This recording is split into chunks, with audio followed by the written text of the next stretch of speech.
আলহামদুলিল্লাহ রাব্বিল আলামিন ওয়াসসালাতু ওয়াসসালামু আলা রাসূলিহিল কারীম ওয়া আলা আলিহি ওয়া সাহবিহি আজমাইন। আজকের আলোচনায় আমরা এমন কয়েকটা ধর্ম ব্যবসায়ীর কথা উল্লেখ করব বা আলোচনা করব যারা ধর্মের নামে বিভিন্নভাবে উপার্জন করে থাকে। কিছু মানুষ আছে যারা বাতিল উপায়ে মানুষের ধনসম্পদ ভোগ করে থাকে, অথচ মহান আল্লাহ বলছেন, ইয়া আইয়ুহাল্লাযীনা আমানু লা তাকুলু আমওয়ালাকুম বাইনাকুম বিল বাতিল, তোমরা বাতিল উপায়ে একে অপরের মাল হরপ করো না, একে অপরের মাল ভক্ষণ করো না। তবে হ্যাঁ, আপোষে যদি কোনো ব্যবসা বাণিজ্যের চুক্তি থাকে, ব্যবসার বিনিময়ে তোমরা তা গ্রহণ করতে পারো, তাছাড়া এমনি বাতিল উপায়ে গ্রহণ করো না। বাতিল কয়েকটা উপায় আপনাদের কাছে আলোচনা করব। প্রথম হচ্ছে শিরকি ঝাড়ফুঁক করে ব্যবসা। এমনিতে আপনারা জানেন তাবিজ ব্যবসা আছে, তাবিজ ব্যবসা করে অনেকে তাবিজ লিখে খায়। তারপর আর একটা আছে যে ধর্ম ব্যবসা করে খায়। সেসব আলোচনায় না গিয়ে আমরা পরবর্তীতে শিরকি ঝাড়ফুঁক ব্যবসা, শিরকের দোয়া পড়ে ঝাড়ফুঁক করে এবং মানুষের কাছ থেকে পয়সা নেয়। ঝাড়ফুঁক করা জায়েজ না জায়েজ? ঝাড়ফুঁক করা জায়েজ। ঝাড়ফুঁক করার শর্ত হলো যে সেই ঝাড়ফুঁকের মন্ত্র বা দোয়া কি হতে হবে? কোরআন অথবা সহিহ হাদিস থেকে হতে হবে। পক্ষান্তরে সেই দোয়া যদি মন গড়া হয় অথবা আরবি ছাড়া অন্য ভাষায় হয়, ইরিং বিরিং তিরিং করে মন্ত্র পাঠ মতো হয়, তাহলে পরে সেই মন্ত্র দিয়ে ঝাড়ফুঁক করা কি শিরক। আমাদের দেশে প্রচলিত আছে, সাপে কামড় দিলে ওঝার কাছে যায়। ওঝা সাধারণত মুসলমান হয় না অমুসলমান? মুসলমানও হয়, অমুসলমানও হয়। কিন্তু অমুসলমানের কাছে যারা যায় তারা কি কোরআন পড়ে ঝাড়ফুঁক করে না হাদিস পড়ে? তারা ঝাড়ফুঁক করে তাদের সেই মন্ত্রতন্ত্র দিয়ে। এটা শিরিক না? শিরিক সে তো কটে, সে তো মুশরিক বটেই, কিন্তু একজন মুসলিম হয়ে তার সাপে কাটা রোগীকে কিভাবে মুশরিকদের কাছে নিয়ে গিয়ে ঝাড়ফুঁক করায়, এটা সত্যিই অবিশ্বাস্য। হতে পারে না। আপনি জানেন যে ওই লোকটা অমুসলিম, আপনি তার কাছে কেন ঝাড়ফুঁক করতে যাবেন?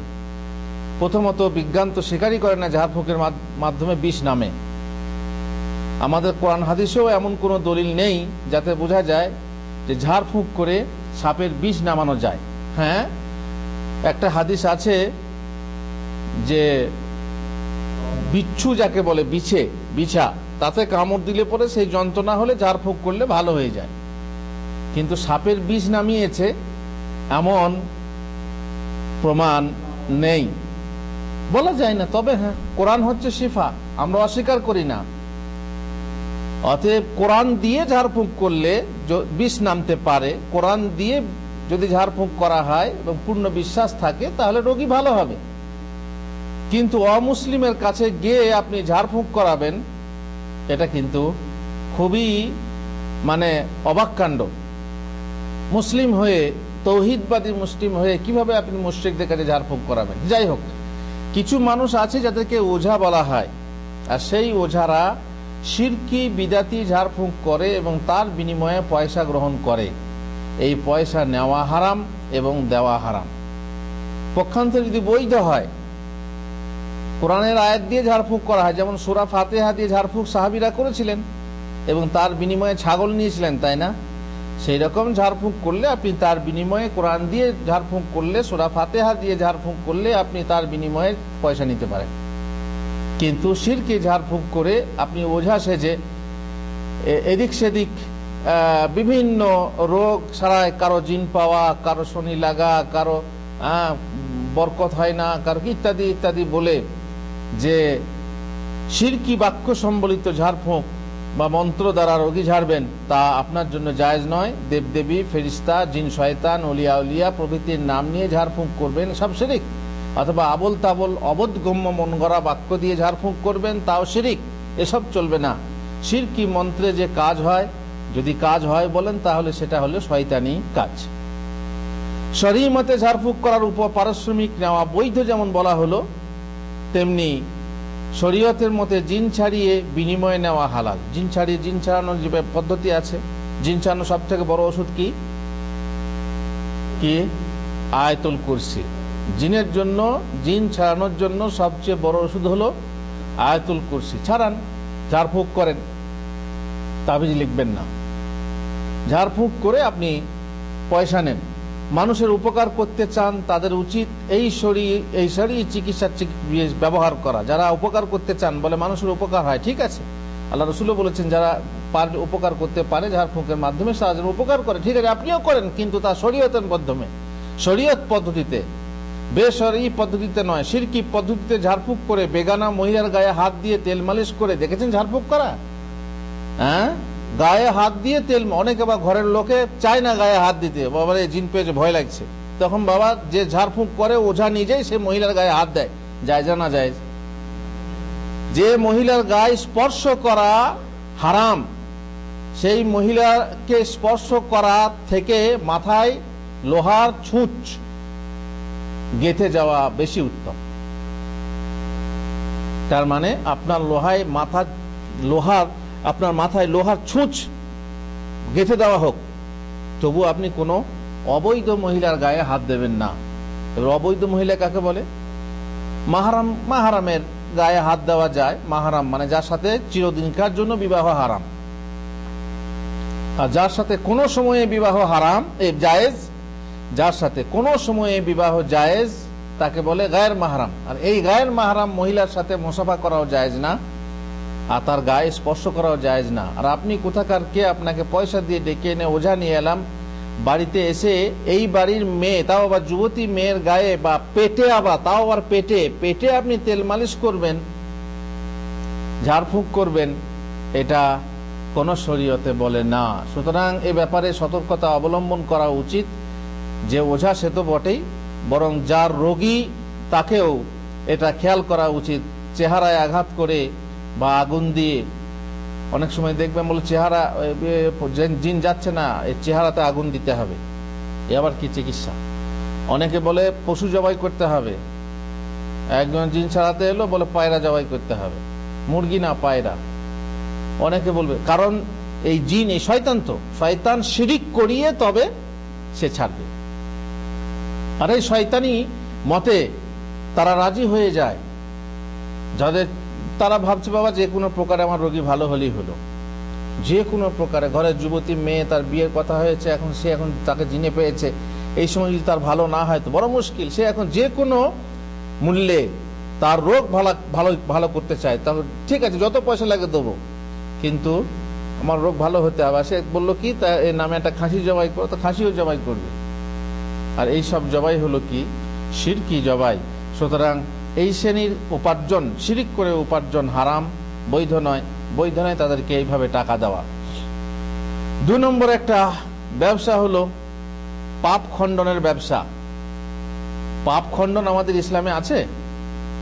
ওদের আছে, ওদের অনেক দোষ হয়, পাপ হয়, তারা খণ্ডন করে, তাই না? খণ্ডন করে। এই খণ্ডন আপনারা জানেন যে আমাদের সমাজে কোন কোন পরিবেশে আছে যারা নামাজের কাফফারা, নামাজের পাপ, নামাজ না পড়ার পাপ খণ্ডন করে, কাফফারা দেয়। শরীয়তে কি এমন কাফফারার সিস্টেম আছে? যে ব্যক্তি নামাজ না পড়ে মারা গেছে, সেই ব্যক্তির তরফ থেকে কাফফারা আদায় করলে কোনো কাজে দেবে? রোজা যদি কেউ না রাখতে পারে তার কাফফারা আছে, তাই না? তার কাফফারা দেওয়া চলে। নজরের রোজা যদি তার বাড়ির লোক রেখে দেয় তাহলে আদায় হয়ে যায়। কিন্তু নামাজের ব্যাপারে এরকম সিস্টেম আছে নাকি যে কাফফারা দিলে পরে আদায় হয়ে যাবে, কিংবা যদি বাড়ির লোক কেউ নামাজ পড়ে দেয় তা আদায় হয়ে যাবে? এরকম সিস্টেম আছে। তাহলে সিস্টেমটা কোত্থেকে এলো? ওই শ্রেণীর মানুষ যারা এই শ্রেণীর রোগীদের যখন মারা যায় তখন হিসাব লাগায় কত ওয়াক্তের নামাজ কাজা গেছে, আর নামাজ যখন সে ব্যক্তি পড়েনি তখন আর খোঁজ নিতে আসেনি নামাজ কেন পড়বেন। আপনারা জানেন যে নামাজ মাফ নয়, তাই না? মাত্র 3 ব্যক্তির নামাজ মাফ। কোন কোন ব্যক্তি? শাহ আলম, 3 ব্যক্তির নামাজ মাফ। একমাত্র হবে শিশু, নাবালক শিশুর জন্য নামাজ মাফ। 2 নম্বর পাগল, যে একদম পাগল অবোধ, একদম বোঝে না কিছু, তার জন্য নামাজ মাফ। আর মহিলাদের যখন মাসিক অবস্থায় থাকে তখন নামাজ মাফ।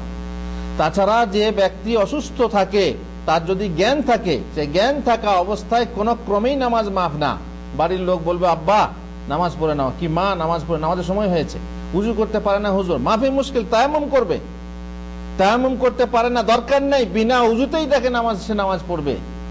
বলে কাপড় ঠিক নেই, বলে কাপড় না ঠিক থাকলেও পাল্টে দেবে, যদি পাল্টাতে না পারে, বারবার তার কাপড় খারাপ হয়, তবুও নামাজ পড়তে হবে। জ্ঞান থাকতে নামাজ মাফ নয়। কিন্তু এই হুজুররা এসে সে নামাজ পড়েনি, বাড়ির লোককে খেয়াল করেনি, বাড়ির লোকের খেয়াল করা উচিত। এবং যে বেচারি রোগী তাকেও খেয়াল করা উচিত, কিন্তু দিনের জ্ঞান নেই, সে মনে করছে পারি না তো আল্লাহ মাফ করবে। তো আল্লাহ মাফ করবে, তারপর কাফারাটা কিসের? দিয়ে মারা যাওয়ার পরে তখন হিসাব লাগায় কদিন থেকে নামাজ পড়েনি। বাড়ির লোকে বলে হ্যাঁ এতদিন হবে মোটামুটি, কয়েক লাখ টাকা। সেদিন আমাকে একজন টেলিফোন করলো, তার বাপের কাফারা এসেছে কয়েক লক্ষ টাকা। বুঝতে পারলেন? এই টাকাগুলো যাবে কোথা? যে হিসাব করে তার কাছে কি যায়? যদি যায়, এই ধরনের কাফারা নিয়ে যদি নিজে খায়, তাহলে বুঝতেই পাচ্ছেন কোন কোন হুজুর গরিব বলে চালিয়ে দেয়, নিজে খেয়ে নেয়, আর বাকি গরিবদেরকে দেয়। এই শ্রেণীর কাফারা আদায়ের সিস্টেম শরীয়তে নেই।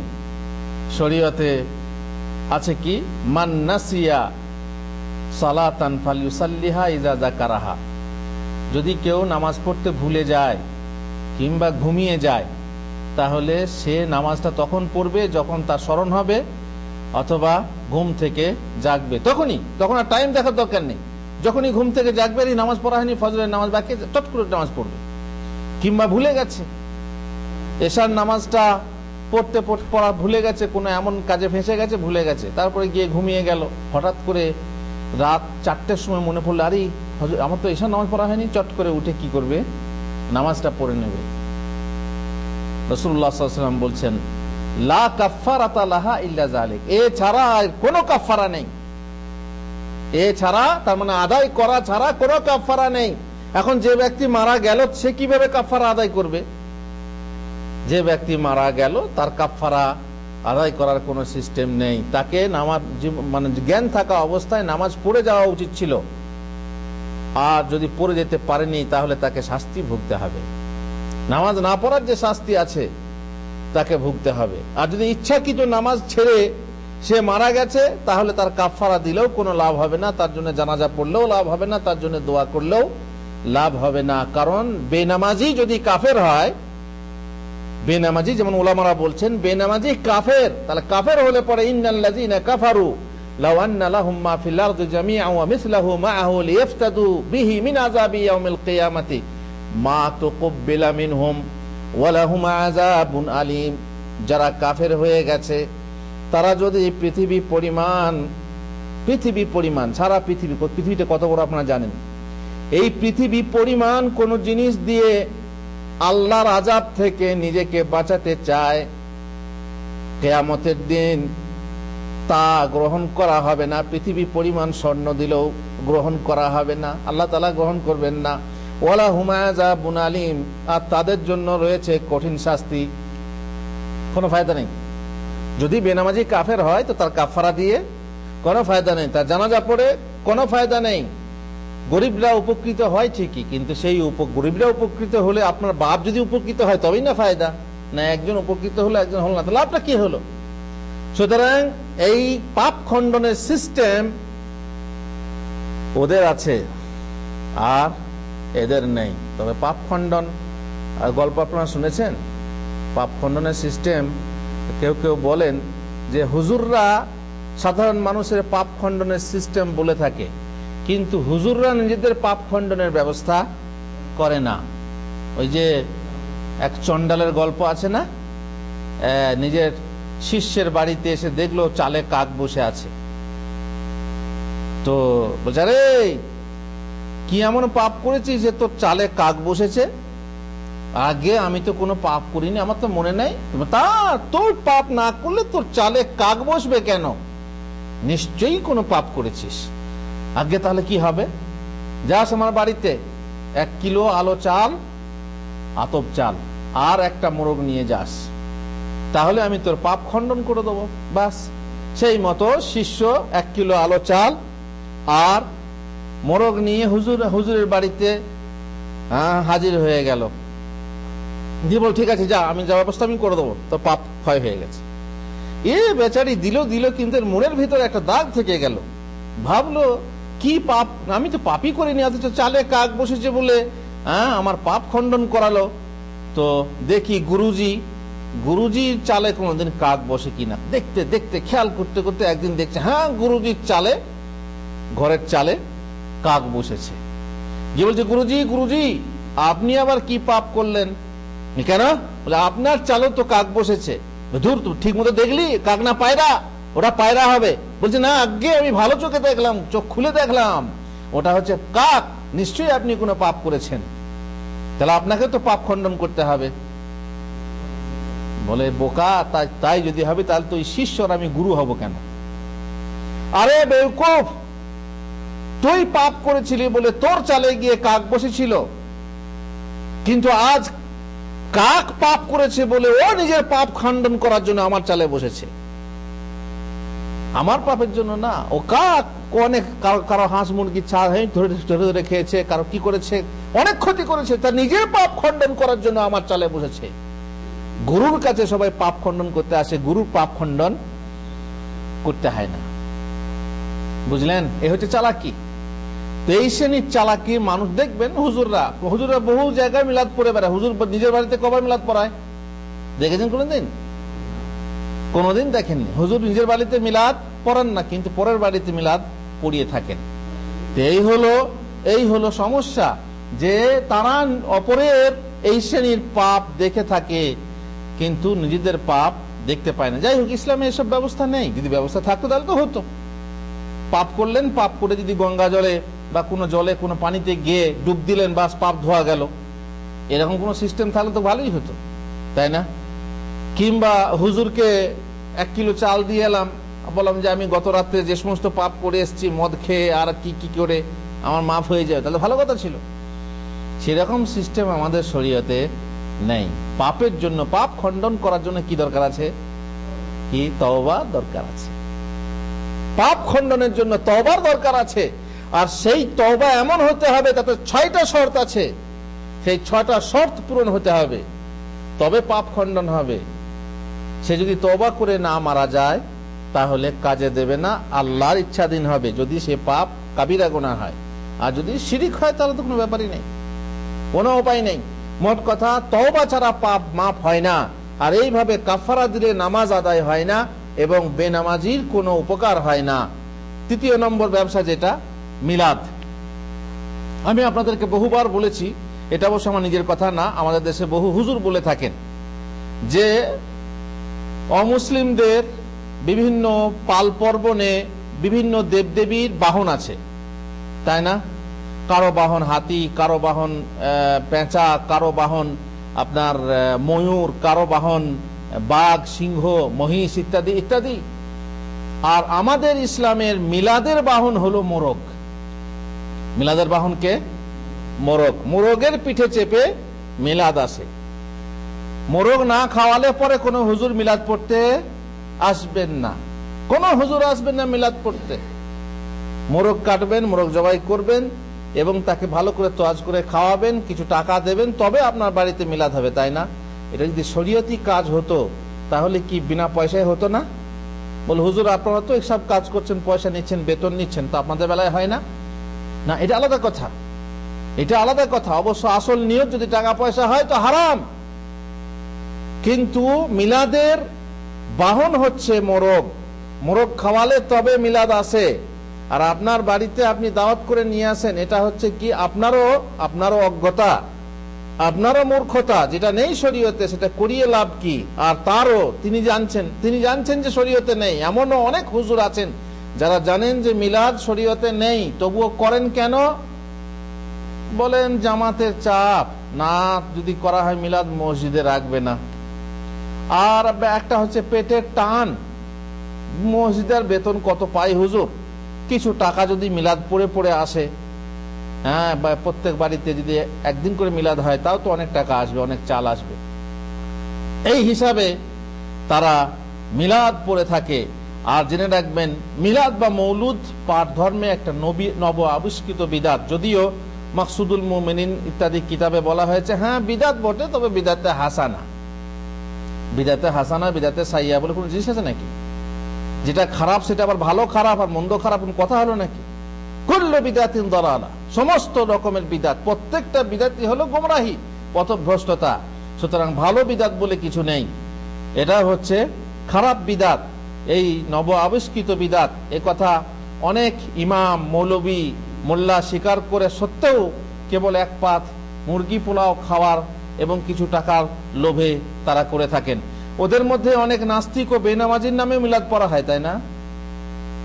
বেনামাজির নামে দোয়া করা হয়, অথচ আল্লাহ তাআলা নাস্তিকের জন্য, কাফেরের জন্য, মুশরিকের জন্য, মুনাফিকের জন্য দোয়া করতে নিষেধ করেছেন। মা কানা লিন নবী ওয়াল্লাযীনা আমানু আন ইস্তাগফিরু লিল মুশরিকিন, কোন নবীর জন্য সঙ্গত নয়, কোন মুমিনের জন্য সঙ্গত নয়, মুমিনদের জন্য সঙ্গত নয় যে মুশরিকের জন্য আল্লাহর কাছে ক্ষমা প্রার্থনা করবে, হাত তুলে বলবে আল্লাহ গো তুমি অমুককে ক্ষমা করে দাও, অথচ অমুক হলো আল্লাহর দুশমন, সে আল্লাহর প্রতি বিশ্বাস রাখে না, আল্লাহ রসুলের প্রতি বিশ্বাস রাখে না, আল্লাহ রসুলকে গালাগালি করে গেল জীবনে, আর তার মরার পর যদি আল্লাহর কাছে ক্ষমা চাওয়া হয় তো আল্লাহ কি বলবেন আপনাকে? আল্লাহকে গালি দিয়ে গেল, আল্লাহ রসুলকে নিয়ে ব্যঙ্গ বিদ্রুপ করে গেল, আর তার জন্য বলছে কি রাব্বানা, হ্যাঁ ওকে ক্ষমা করে দাও। আল্লাহ বলছেন চেও না ক্ষমা, আর আপনি তার জন্য ক্ষমা চাইলেন, নিশ্চয়ই বড় বেয়াদব। অনেকে বলে হুজুর আমরা উপরে উপরে করে থাকি, মনে মনে দোয়া চাই না, মনে মনে বলি যাক জাহান্নামে যাক। এটা তো মুনাফিকি, এটা তো মুনাফিকি। তাহলে আপনি পেটের জন্য গেলেন, পেটের জন্য গিয়ে আপনি আপনার স্বার্থ বজায় করলেন, আল্লাহর হুকুম পালন করলেন না। আর আল্লাহর হুকুমটা পালন করার জন্য দুরকম ব্যবস্থা নিলেন। এক হচ্ছে কি কি যে ঘরওয়ালাকে বোঝালেন যে হ্যাঁ দোয়া করলাম, আর আপনি মনে মনে তাকে বললেন জাহান্নামে যাক, তাই না? এটা মুনাফিকি হলো না? এরকম কেন করবেন? পরিষ্কার বলবেন যে আমি যাব না, অমুকের জানাজা পড়বো না, বা অমুকের জন্য মিলাদ কেন পড়বো? সে নামাজ পড়েনি জীবনে, সে আল্লাহকে নিয়ে ব্যঙ্গ করেছে, দিনকে নিয়ে ব্যঙ্গ করেছে, রাসূলকে নিয়ে ঠাট্টা করেছে, তার জানাজা কেন পড়বো বা তার মিলাদ কেন পড়বো? এটা বলার ক্ষমতা আপনার নেই। সে হয়তো কোনো পদস্থ নেতা কিংবা কোনো বিশাল বড় লোক, ধনী মানুষ, তাই তার দাওয়াতে আপনি চট করে চলে গেলেন, দেখলেন যে আপনি সেখানে কিছু পাবেন, তাহলে নিজের স্বার্থটা রক্ষা করলেন, এটা আপনার ঠিক হলো না। বুঝতে পাচ্ছেন যে মিলাদ পড়ে পড়ে যে পয়সা কামানো হয় তা আসলে বিদাত করে আপনার কামায়। অবশ্য অনেকে বলছে যে মিলাদের বিভিন্ন দলিল দেখাচ্ছে, ফেসবুকেও আসছে মাশাআল্লাহ, মিলাদের বহু দলিল, আল্লাহ রসুল এই করেছেন অতএব মিলাদ চলবে, এই সাহাবী অতএব মিলাদ চলবে, সব দলিলগুলো ওই যে গাজীপুকুরের দলিল দিয়ে হাজীপুকুর দখল করার মতো। কোন দলিল হাজীপুকুরের জন্য নেই, অথচ গাজীপুকুরের দলিলগুলো দেখিয়ে দেখিয়ে বলছে কি দেখো হাজীপুকুর আমার। না না, এইভাবে মিলাদ প্রমাণ করা যায় না। হাস্যকর, যারা আলেম ওলামা তারা এই সমস্ত দলিল পড়ে হাসছেন, মনে করছেন যারা এই দলিলগুলো দিচ্ছে তারা আসলে বোকা। তাছাড়া এমন দলিল কেন দেবে যার কোনো দলিল নেই? বানিয়ে বানিয়ে বানিয়ে বানিয়ে আল্লাহ রসুল সাল্লাল্লাহু আলাইহি ওয়াসাল্লাম সোমবারে রোজা রেখেছেন, অতএব হ্যাঁ সোমবারে জন্মদিন, এই জন্মদিন পালন করা যাবে, মিলাদ পড়া যাবে। না না না, এই সব কি ইরিং বিরিং দলিল। এই দলিল দিয়ে তারা প্রমাণ করতে চায় এই মিলাদকে সুপ্রতিষ্ঠিত রাখার জন্য তারা প্রমাণ মানে নানা রকম অপ্রাসঙ্গিক দলিল উপস্থিত করে, কিন্তু তা মোটেই ঠিক না। সুতরাং বুঝতেই পাচ্ছেন যে এই শ্রেণীর বিদাতি কাজ করে যদি আপনি কামাই করেন, রুজি উপার্জন করেন, তা হালাল নয়। মুসলিম সমাজে এই শ্রেণীর মৌলবী ও হুজুররা মানুষের নিকট থেকে মিলাদ ইত্যাদি বিদাতি ধর্মানুষ্ঠান করে অসৎ উপায়ে অর্থ গ্রহণ করছেন এবং নিজ ভক্তদেরকে সঠিক পথে আসতে বাধা দিচ্ছেন। আর সত্য পথকে ওয়াহাবি যদি তাদের বিরুদ্ধে বলেন এই তো আমার কথা শুনে না, বলি তো ওয়াহাবি, এই তো ওয়াহাবি বলবে কেন? এর মিলাদ পড়বে না তো, এ আল্লাহর নবীকে ভালোবাসে না, আল্লাহর নবীর প্রতি এরা আদব নেই এর, তাই মিলাদ পড়তে মানা করছে। কেন আমরা আল্লাহর নবীর প্রতি আদব করি না? আরে আল্লাহর নবীর কথা শোনো, আল্লাহর নবীর হাদিস মানো, তার সুন্নাহ পালন করো, তবেই না তার আসলে তার সম্মান হবে, তাজিম হবে। শুধু ওই মিলাদের দিনে দাঁড়িয়ে ইয়া নবী সালাম আলাইকা বলে কিভাবে তার সম্মান হতে পারে? সমস্যা হচ্ছে যে আলেম ওলামাদের ভিতরেই, ওই শ্রেণীর আলেম ওলামাদের ভিতরেই সরষেতেই আপনার ভূত জেগে বসে আছে, আর যে সরষেতে ভূত থাকে সেই সরষে দিয়ে ভূত তাড়ানো যায় না। সমাজে সাধারণ মানুষের উচিত ধর্ম ব্যবসায়ীদের ওই সকল ব্যবসা বন্ধ করে দেওয়া, সচেতন হয়ে এই শ্রেণীর ব্যবসাগুলোকে বন্ধ করে দেওয়া, তাদেরকে মুরগি পোলাও খাইয়ে ফালতু পয়সা খরচ না করা। কারণ এই বিদাতিতে সাহায্য করা মোটেই ঠিক না, এদের সমর্থন করা ঠিক না, এদেরকে আশ্রয় দেওয়া ঠিক না, এদেরকে প্রশ্রয় দেওয়া ঠিক না। কেন? রাসূলুল্লাহ সাল্লাল্লাহু আলাইহি ওয়াসাল্লাম বলছেন, লাআনাল্লাহ, আল্লাহ তার উপরে লানত করেন, আল্লাহর লানত, আল্লাহর অভিশাপ তার উপরে, মান আওয়া মুহদিসান, যে বিদাতিকে জায়গা দেয়, যে বিদাতিকে প্রশ্রয় দেয়। আপনি যখন জানবেন যে এটা বিদাত, তখন খবরদার বিদাতিকে প্রশ্রয় দেবেন না, আর খবরদার আপনি এই বিদাতে সহযোগিতা করবেন না, টাকা পয়সা খরচ করবেন না। কারণ টাকা পয়সা ফালতু খরচ করলে আল্লাহর কাছে কাল হিসাব দিতে হবে, যাতে কোনো লাভ নেই।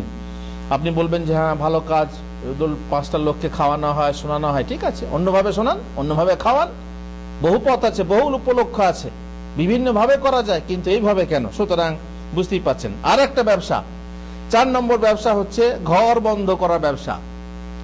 ঘর বন্ধ করা বোঝেন? ঘর বন্ধ করিয়েছেন কেউ? ঘর বন্ধ বলছে ঘরে রোগ ছাড়ে না, এই বউ গেল তো আবার মেয়ে পড়েছে, মেয়ে গেল তো ছেলে পড়েছে, ছেলে গেল তো মা পড়েছে, ছেলে ভালো হলো তো দাদা পড়েছে, এইভাবে একটার পর একটা রোগ লেগে আছে, ঘরে যেন কিছু ঢুকেছে। আর অমুসলিমরা বলে ঘরে শনি লেগেছে, শনি। আর আমাদের কি বলে? শনি বলে না, বলে না, আমাদেরও শনি বলে। ওদের কাছ থেকেই পাওয়া শনি। আর বেবরকতি, ঘরে এমন কিছু ঢুকেছে যার ফলে ঘরে বরকত নেই, আয় বরকত নেই, আর বরকত দূর হয়ে গেছে, রোগ বালা যায় না, সব সময় রোগ লেগে আছে। অতএব হুজুর ডেকে নিয়ে কি করতে হবে? ঘর বন্ধ করতে হবে, যাতে রোগ বালাই ঘরের ভিতরে না আসতে পারে। দিয়ে হুজুর ডেকে আনা হয়, অনেক টাকা খরচ করে হুজুর ডেকে নিয়ে এসে, হুজুর মানে কি ওঝা হুজুর, তাই না?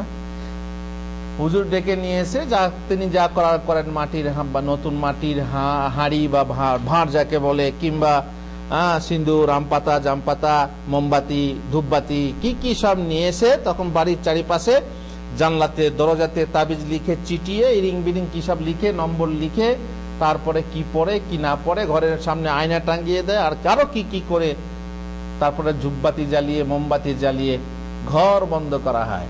বাস, ঘরের লোক একদম নিশ্চিন্ত হয়ে যায় যে খালাস, কাল থেকে আমাদের ঘরে আর বরকতহীনতা থাকবে না, আর রোগবালা আসবে না, জ্বর জ্বালা হবে না, এবারে আমরা ভালো থাকবো।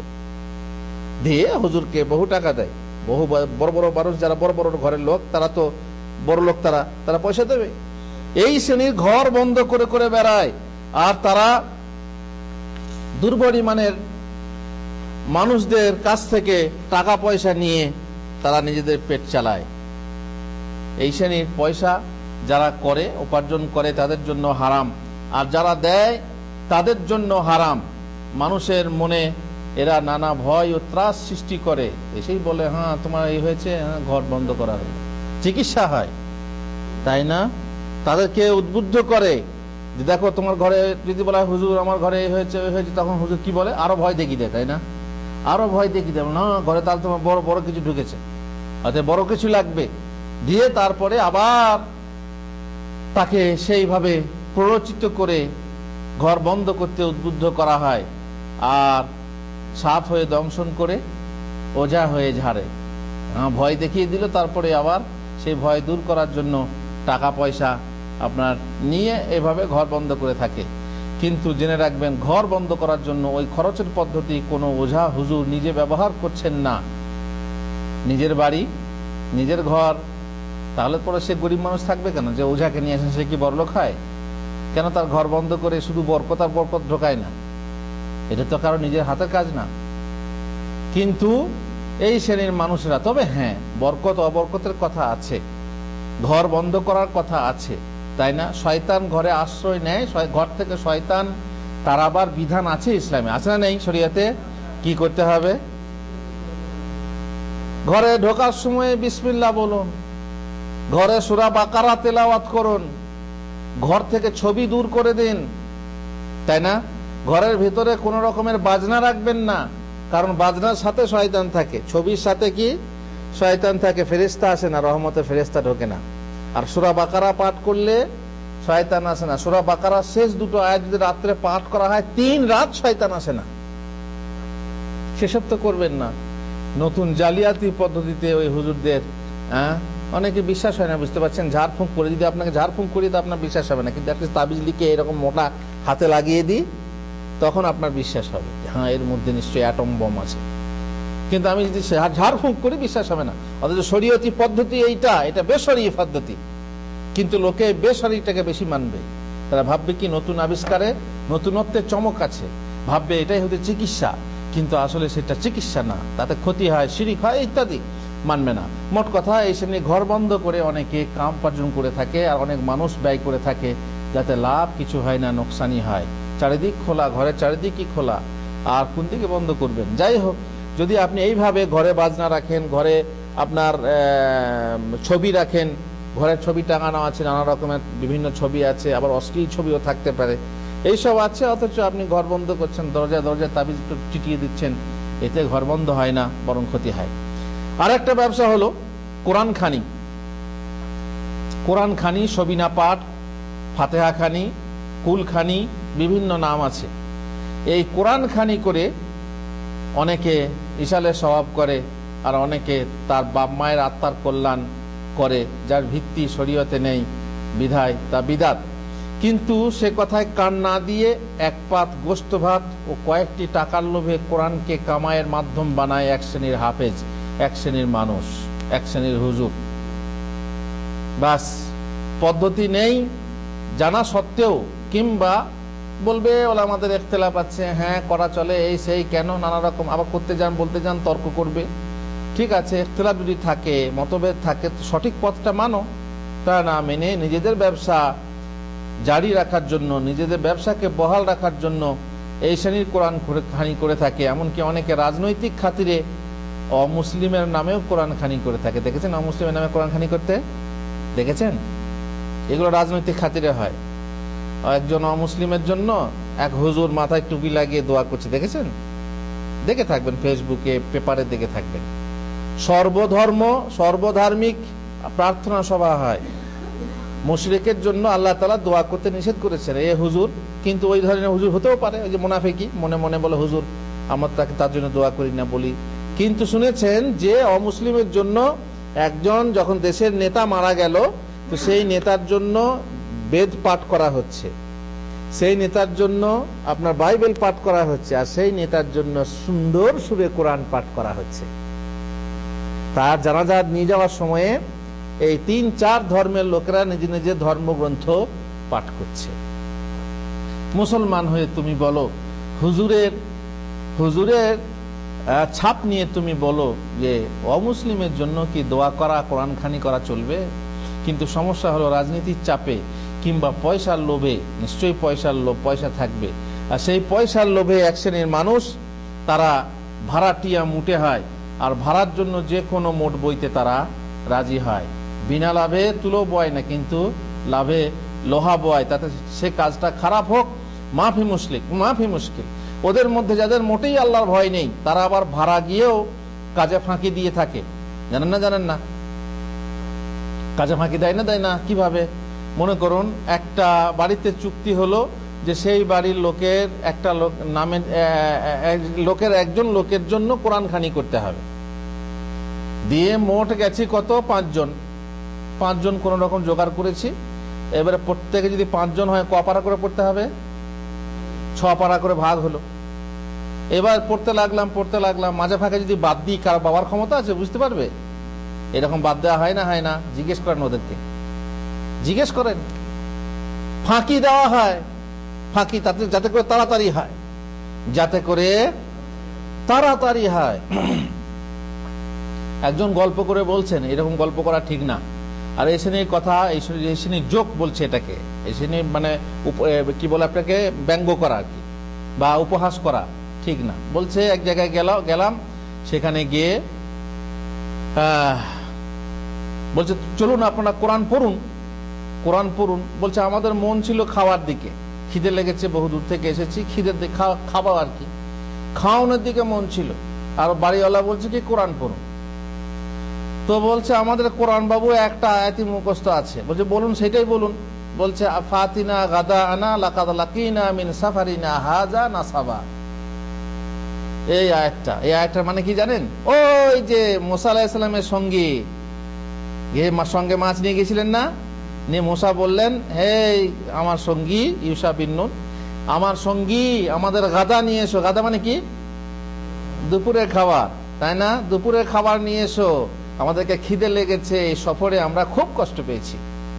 এই আয়াতটা ওই বাড়িতে পড়ছে। তার মনের উদ্দেশ্য কি?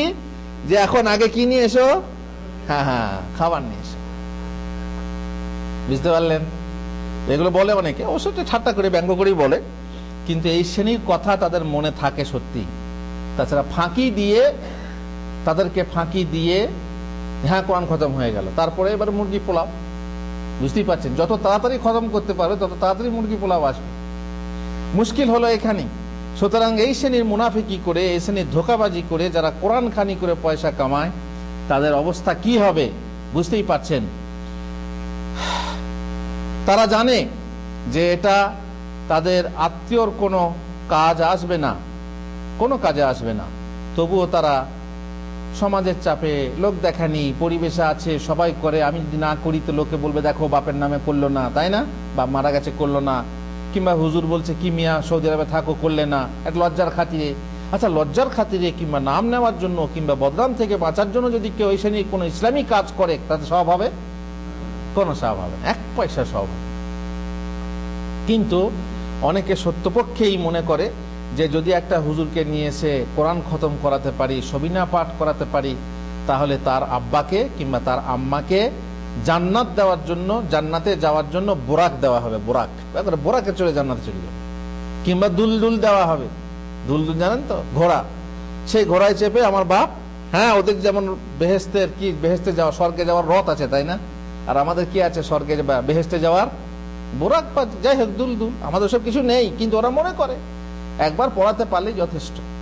অনেকে তো আবার প্রত্যেক বছর পড়ে, ওই মৃত্যুর দিনে মৃত্যুবার্ষিকী পালন করে বছর বছর তারা মিলাদ পড়ায়, কোরআন খানি করায়, অথচ তা মোটেই ঠিক না এবং তা ইসলামে বহির্ভূত। শুধুমাত্র উদরপূর্তি, ভাড়া খেটে অর্থ উপার্জন ছাড়া আর কিছু না। আর এই জন্যই বলছি যে এর পয়সা হচ্ছে হারাম, হালাল নয়। এটা হচ্ছে আমাদের কথা। কিন্তু মুফতি শফি সাহেব, আপনারা জানেন মুফতি শফি সাহেব মারিফুল কোরআন, যে কোরআন সৌদি আরবে বর্তমানে বন্ধ করে দেওয়া হয়েছে, তাতে কিছু আকীদাগত ভুল ছিল বা যাই হোক ভুল ত্রুটি থাকার জন্য সেটাকে বন্ধ করে দেওয়া হয়েছে। সেই কোরআনের তফসিরে বা সেই তফসিরে লেখা আছে মারিফুল কোরআনে যে ইসালে সওয়াব উপলক্ষে খতমে কোরআনের বিনিময়ে পারিশ্রমিক গ্রহণ করা সর্বসম্মতভাবে নাজায়েজ। আল্লামা শামী দুররে মুখতারের শারাহ এবং শিফাউল আলিল নামক গ্রন্থে বিস্তারিতভাবে এবং অকাট্য দলিল সহ এ কথা প্রমাণ করেছেন যে কোরআন শিক্ষাদান বা অনুরূপ অন্যান্য কাজের বিনিময়ে পারিশ্রমিক গ্রহণের যে অনুমতি পরবর্তীকালে ফকিহগণ দিয়েছেন, তার কারণ এমন এক ধর্মীয় প্রয়োজন যে তাতে বিচ্যুতি দেখা দিলে গোটা শরীয়তের বিধান ব্যবস্থার মূলে আঘাত আসবে। কোরআন শিক্ষার সময়ে যে মাদ্রাসার আলেমরা বেতন নিচ্ছে, তাহলে সেটা হারাম। তো আমাদের কোরআন খানি করা হারাম কেন হবে? তো বলছেন যে সেটা না হলে পরে শরীয়তের বিধান ব্যবস্থার মূলে আঘাত হবে। সুতরাং এই অনুমতি এসব বিশেষ প্রয়োজনের ক্ষেত্রে সীমাবদ্ধ রাখা একান্ত আবশ্যক। এই জন্য পারিশ্রমিকের বিনিময়ে মৃতের ইসালে সওয়াবের উদ্দেশ্যে কোরআন খতম করানো বা অন্য কোনো দোয়া কালাম বা ওজিফা পড়ানো হারাম। এটা মুফতি সাহেবের কথা। কারণ এর উপর কোন ধর্মীয় মৌলিক প্রয়োজন নির্ভরশীল নয়। এখন যেহেতু পারিশ্রমিকের বিনিময়ে কোরআন পড়া হারাম, সুতরাং যে পড়বে এবং যে পড়াবে তারা উভয়ই গুনাহগার হবে। বস্তুত যে পড়েছে সেই যখন কোনো সওয়াব পাচ্ছে না, তখন মৃত আত্মার প্রতি কি কোনো সওয়াব পৌঁছবে? যে পড়ছে সেই পাচ্ছে না, তারা উপরের কাছে কি করে পৌঁছবে? কবরের পাশে কোরআন পড়ানো বা পারিশ্রমিকের বিনিময়ে কোরআন খতম করানোর রীতি সাহাবী, তাবী এবং প্রথম যুগের উম্মতগণের দ্বারা কোথাও বর্ণিত বা প্রমাণিত নেই। সুতরাং এগুলো হচ্ছে নিঃসন্দেহে বিদআত। এটা এটা হচ্ছে যারা মযহাবী, যারা হানাফি আর কি, তাদেরই ফতোয়া, তাদেরই কথা। সুতরাং যারা ওয়াহাবি তারা তো বুঝতেই পাচ্ছেন, ওরা বলবে যে ওয়াহাবির কথা, কিন্তু না, শুধু ওয়াহাবি না, গায়ের ওয়াহাবিরাও বলছেন যে এ হচ্ছে বিদাত এবং এর উপার্জন হচ্ছে হারাম। তেমনি আরেকটা ব্যবসা আছে, এই ব্যবসা বলি আপনাদেরকে ছেড়ে দেবো, সেটা হচ্ছে বিশাল ব্যবসা, সেটা হচ্ছে মাজার এবং সেখানে নজর নিয়াজের ব্যবসা। দেখেছেন মাজারে, সেখানে কোন জায়গাতে মিলিয়ন টাকা, মিলিয়ন সেখানে টাকা উপার্জন হয়। মিশরের যে মাজারগুলো আছে, মিশরে শুনলাম সেদিন একটা হিসাব এসেছিল, মিলিয়ন ওদের সেই কি বলে জেনেহ বলে ওরা, সেই টাকা তাদের আসে। আর তার ফলে কে কত পায় তারও হিসাব, তার মানে প্রধান খাদিম কত পায়, তারপরে কে কত পায়, এসব আছে। আর এত টাকা জমা হয় যার ফলে সরকার সেটাকে আন্ডারটেকিং করে নেয়, নিজের দায়িত্ব নিয়ে নেয় এবং সেখানে নানা রকমের ব্যবস্থা করে দিয়ে সেখান থেকে ট্যাক্স পায়, তাই না? সেখান থেকে লাভ পায়, সরকার লাভ পায়, আর সেই জন্য সরকারই ভুক্ত হয়ে যায়, আর সরকার সহযোগিতা করে। আর সরকার সহযোগিতা করলে তার আরেকটা ফায়দা হয়, টাকা আসে, দ্বিতীয়ত কি ফায়দা হয়? ভোট আসে, ভোট ব্যাংকে ভোট আসে। আমাদের দেশে দেখছেন, আমাদের দেশে যখনই মুসলিমের ভোট পেতে চায়, আপনাদের দেশের কথা আলাদা, আমার দেশের কথা বলছি, আপনাদের দেশেও তাই, দেখবেন ভোটের আগে যাচ্ছে, মাজারে যাচ্ছে, সেখানে ফুল দিচ্ছে, সেখানে চাদর, বিভিন্ন রকমের আছে। এই যে মুর্শি পাস করার জন্য পরে যে হয়, এখানে গিয়ে একজনের কবরে গিয়ে জুলদি মাঝুল বলে, তার কবরে গিয়ে ফুল দিয়ে এলো। এটা নিয়ম নীতি, কেন? যাতে করে ভোটটা বজায় থাকে, ভোট পাওয়া যায়। তারপর মুসলিমদের ভোট জয় করার জন্য যেখানে মাজারের দরকার সেখানে মাজার করে দিচ্ছে, মাজার পর্যন্ত যাওয়ার জন্য রাস্তা নেই, রাস্তা করে দিচ্ছে, ট্রেন লাইন করে দিচ্ছে, তাই না? সেই মাজার পর্যন্ত যাওয়ার জন্য স্পেশাল ট্রেন সেই মাজারের নামে দিচ্ছে, অমক এক্সপ্রেস বলে, তাই না? এরকম হচ্ছে না? এরকম কিসের জন্য? বুঝতেই পাচ্ছেন, মুসলমানদের ভোট নেওয়ার জন্য।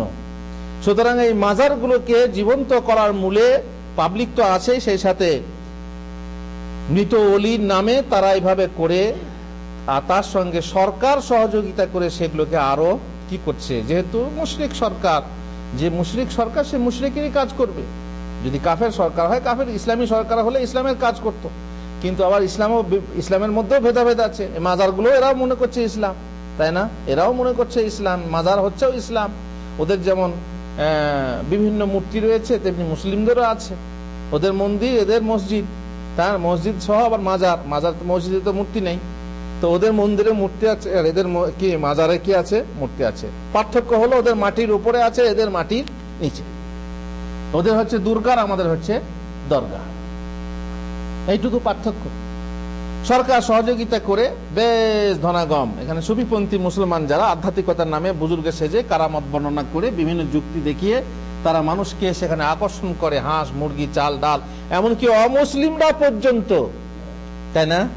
অমুসলিমরা পর্যন্ত সেখানে সন্তান চাইতে দেয়, সমৃদ্ধি চাইতে চায়। সেখানে অভিনেতা অভিনেত্রীরা পর্যন্ত গিয়ে নিজেদের সমৃদ্ধি চায়, আর সেখানে টাকা পয়সা ব্যয় করে আসে, কেরামতি বিভিন্ন রকম বর্ণনা করে, উপঢৌক নজরানা পেশ করে, তাদের এই করলে এই হবে, এই করলে এই হবে, এইভাবে বলে তারা নানা রকম বুজুর্গি প্রকাশ করে, হ্যাঁ, কেরামতি আশা পূর্ণ হবে, এই হবে, সেই হবে, নানা রকম প্রচার করে দুর্বল শ্রেণীর মানুষের, দুর্বল ইমানের মানুষদেরকে স্বীকার করে, এবং তারা এসে এখানে মাজার নজর নিয়াজ দিয়ে যায়, আর সেখানে প্রচুর টাকার সমাগম হয়। বুঝতেই পাচ্ছেন যে এরকম করা নিশ্চয়ই ইসলামে জায়েজ না। রাসূলুল্লাহ সাল্লাল্লাহু আলাইহি ওয়াসাল্লাম একটা হাদিসে বলছেন, মান আকালা বিরাজুলিন মুসলিমিন আকলাতান ফাইন্নাল্লাহা ইউতঈমুহু মিসলাহা মিন জাহান্নাম। যে ব্যক্তি কোনো মুসলিম দ্বারা কিছু খায়, সে ব্যক্তিকে আল্লাহ তাআলা অনুরূপ জাহান্নাম থেকে খাওয়াবেন।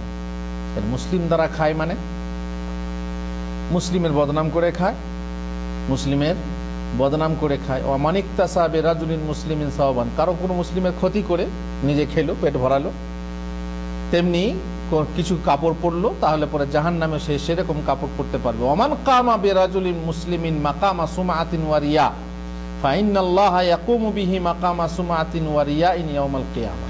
যে ব্যক্তি কোনো মুসলিমের নাম করে, লোক প্রদর্শন কিংবা চর্চা, সুনাম করে, খুব প্রশংসা করে, অমক অলি এই অমক এই করলে, অমক এই করেছিল, বাবারে অমক অমক সামনে গেলে পরে ডিম পর্যন্ত সেদ্ধ হয়ে যায়, অমক একবার লাঠি হাতে যদি বাঁধ দিয়ে বাঁধের ওপর দিয়ে হাঁটে সে বাঁধ ভাঙে না, আর কি যত রকমের, অমকের কাছে যাও সেখান থেকে খালি হাতে ফিরে আসবে না, অমকের কাছে যাও তোমার সন্তান না হয়েছে সন্তান হবে, ইত্যাদি ইত্যাদি নানা রকম বলে এইভাবে যদি আল্লাহ তাআলা এইভাবে যদি তার বুজুর্গি বয়ান করে নিজেকে এভাবে প্রদর্শন করে, আল্লাহ তাআলা কিয়ামতের দিনে ঠিক তাকে ওই রকম মানুষের মাঝে কি করবেন, অসম্মানিত করবেন। ঠিক আছে, যে ব্যক্তি এইভাবে তার কেরামতি বর্ণনা করে তার প্রসিদ্ধি মানে প্রচার করবে, আর কিয়ামতের দিনে আল্লাহ তাআলা তাকেও সেরকম সকলের মাঝে প্রসিদ্ধ করে লাঞ্ছিত করবেন। যে ব্যক্তি কোন মুসলিম ব্যক্তিকে অথবা নিজেকে সুনাম ও লোক প্রদর্শনের জায়গায় রেখে তার ভুয়া প্রশংসা ও মিথ্যা কারামতের বুজুর্গি বর্ণনা করে উপার্জন করবে, তাই না, যেমন খাদিমরা করে থাকে, আল্লাহ তাকে কিয়ামতের দিনে অনুরূপ মিথ্যুক বলে প্রচার ও প্রসিদ্ধির জায়গায় রাখবেন এবং লাঞ্ছিত করবেন। আর একটা শেষ হচ্ছে গণক ও দৈব চিকিৎসা, যারা হাত দেখে পয়সা নেয়, আপনার ভবিষ্যৎ বলে দেবে, পয়সা নেবে। এখন তো বিভিন্ন জায়গায় মেশিন বসানো আছে, অটোমেটিক পয়সা দিলেই আপনার বলবে, আপনার ভূত ভবিষ্যৎ বলে দেবে। যারা বোকা তারা এইসব পেছনে পড়ে পয়সা দিয়ে মেশিনের কাছ থেকে নিজের ভবিষ্যৎ জানতে চায়। কিন্তু অনেক জীবন্ত ফকির বাবা পীর বাবা আছে যাদের কাছে হাত দেখায়, দেখুন আমার হাতের অবস্থা, তো এটা তো বুঝতেই পারছেন শরীয়তে হালাল না হারাম। হাত দেখানো, শুধু জিজ্ঞাসা করলে কি হয়, 40 দিনের নামাজ কবুল হয় না, 200 ওয়াক্তের নামাজ বাতিল, 40 দিনের নামাজ কবুল হয় না, 200 ওয়াক্তের নামাজ বাতিল। আর যদি সেটা কি করা হয়, বিশ্বাস করা হয়, তাহলে কি হবে, মান আতা আরাফান ফাসালাহু আন শাইইন লাম তুকবাল লাহু সালাতু 40 লাইলা, কেবল জিজ্ঞাসা করলো আর তার ফলে তার 40 দিনের নামাজ হবে না। আর যদি কেউ বিশ্বাস করে ফাসাদ্দাকাহু বিমা ইয়াকুল ফাকাদ কাফারা বিমা উনজিলা আলা মুহাম্মদ, তাহলে আল্লাহর নবীর উপরে যা অবতীর্ণ হয়েছে তার প্রতি কাফের, কার প্রতি, কোরআনের প্রতি কাফের হয়ে যাবে। সুতরাং বুঝতেই পাচ্ছেন এই শ্রেণীর যারা চিকিৎসা করে থাকে বা ভূত ভবিষ্যৎ বলে থাকে, যারা গায়েবী খবর জানে বলে দাবি করে, গায়েবী খবর এবং গায়েবী খবর জানতে, রোগ জানতে, হারিয়ে যাওয়া জিনিসের স্থান জানতে, চোট চিহ্নিত করতে, হাত বাতা বাটি চালায়, বদনা ঘোরায়, দেখেছেন, দাগ টানে, কড়ি টানে, ফালনামা খোলে, রোগীর মায়ের নাম জিজ্ঞেস করে, তার ব্যবহৃত জামা আনতে বলে, কারো পায়ের ধুলো আনতে বলে, মাসিকের জন্য ব্যবহৃত নোংরা ন্যাকড়া আনতে পর্যন্ত বলে, শুনেছেন, নোংরা সেই নোংরা কাপড়টা পর্যন্ত আনতে বলে চিকিৎসা করার জন্য। এই প্রেম ঘটিত ব্যাপারে এইসব কথাগুলো, আমার বোনের বিয়ে দিয়েছি কিন্তু হুজুর তার স্বামী তাকে ভালোবাসে না, ঠিক আছে তার মাসিকের ন্যাকড়া নিয়ে এসো, আমি একটা ওষুধ করে দেবো, স্বামীকে খাইয়ে দেবে, বাস। এরকম চিকিৎসা জায়েজ? শরীয়তে না জায়েজ, হারাম। এই হারাম খাইয়ে এরা চিকিৎসা করে, এমনও চিকিৎসক আছে। তো এমন এইসবের মাধ্যমে রোগ ও চোর ধরেও চিকিৎসা করে, আর তার বিনিময়ে ভালো পয়সা ইনকাম করে তারা। ধরতে পারলে চিকিৎসা হয়ে গেলে তো ভালো কথা। সুতরাং যে ব্যক্তি পাথর মেরে, কড়ি খেলে, মাটিতে দাগ টেনে, অথবা রোগীকে তার ও তার মায়ের নাম অথবা কোনো আত্মীয়র নাম জিজ্ঞাসা করে গায়েবী অদৃশ্য জ্ঞানের দাবি করে, তবে এসব এই কথারই দলিল যে সে গণক ও দৈবজ্ঞদের অন্তর্ভুক্ত। দৈবজ্ঞ যাদেরকে কিছু জিজ্ঞাসা করতে এবং তার জ্যোতিষী বলা হয়, জ্যোতিষী, ওদের জ্যোতিষী, আর আমাদের হচ্ছে ফকির, ফকির বাবা না কি বলে, ফকির বাবাই বলে, ফকিরি চিকিৎসা, যাদেরকে কিছু জিজ্ঞাসা করতে এবং তাদের কথা সত্যায়ন করতে মহানবী সাল্লাল্লাহু আলাইহি ওয়াসাল্লাম নিষেধ করেছেন। অতএব ওদের থেকে এবং কোনো গায়েবী খবর জানতে ওদেরকে জিজ্ঞাসাবাদ করা থেকে বরং ওদের নিকট চিকিৎসা করানো থেকে সাবধান হওয়া ফরজ। আর ওই শ্রেণীর ফকিরি চিকিৎসকদের উপার্জিত অর্থ যে হালাল নয়, হারাম, তাদের কামাই হারাম আর তাদেরকে দেওয়া হারাম, এই শ্রেণীর চিকিৎসা করিয়ে পয়সা দেওয়া হারাম। এই কথাগুলো বললাম শুধু সাবধান করার জন্য, যাতে করে সমাজ সাবধান হয় এবং মূর্খতা বসে বা অজ্ঞতা বসে এই শ্রেণীর চিকিৎসা যেন ব্যবহার না করে এবং অন্যায়ভাবে আল্লাহর মাল খরচ না করে, অপচয় না করে, কারণ তাতে লাভ হবে না। আর লাভ যদি হয়ে যায় শয়তানি চক্রে হতেও পারে, কিন্তু আপনার মাল ওই হারাম ভাবে অন্যায় ভাবে ব্যয় করা হবে। আর জানেন কাল কিয়ামতে আপনার পা লড়বে না আল্লাহর কাছ থেকে, যতক্ষণ না 5টা প্রশ্নের উত্তর দিয়েছেন। তার মধ্যে একটা হলো কি, কোথা থেকে কিভাবে মাল উপার্জন করেছেন আর কোন পথে ব্যয় করেছেন, সেই প্রশ্নের উত্তর তৈরি রাখুন। আল্লাহ তাআলা আমাদেরকে তৌফিক দেন। ওয়া সাল্লাল্লাহু আলা নবিয়িনা মুহাম্মদ ওয়া আলা আলিহি ওয়া সাহবিহি আজমাইন।